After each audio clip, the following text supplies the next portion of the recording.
there was a call of God upon the life of Moses. He was chosen by God for a critical task in that generation.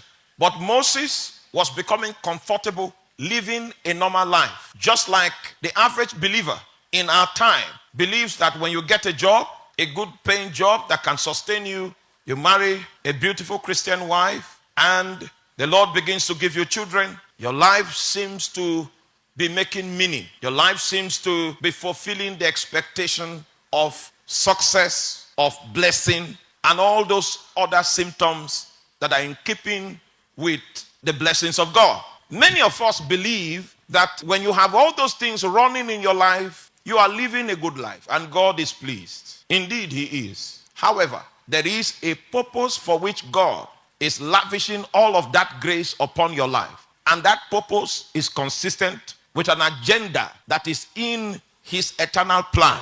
Once and again, if God wants to shift men from the natural, normal scope of things into the context of His purpose and His plan, He needs to do something drastic that will shift the focus of the people. And God has a lot of spiritual things in His arsenal that have the capacity to shift the focus of individuals and bring them into the context of His will. I pray for you that you will prosper.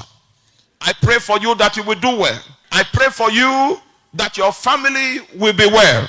However, there is a need that God has, and that need is captured in His purpose for your life. And it is possible for you to get along in life, attend church service, sustain your good job, have a good family, and be totally cut off from that which God has ordained you to do in His program and in His agenda. So this man was settling in.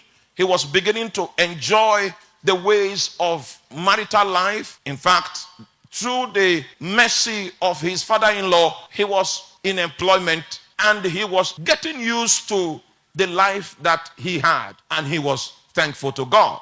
But it came to pass that God began to mount pressure. There was pressure in the spirit because the people that were in captivity that this man was supposed to go and liberate, their cry had come to God. And I can imagine that there were many attempts that God had made to capture the attention of this individual, to no avail, until one of those days he strayed onto Horeb, the mountain of God. He strayed into God's domain. He strayed beyond his work schedule, and he strayed into God's domain, and God found an opportunity. May you remain in that vulnerable place so that God can attend to you, God can empower you, God can put something inside of your hand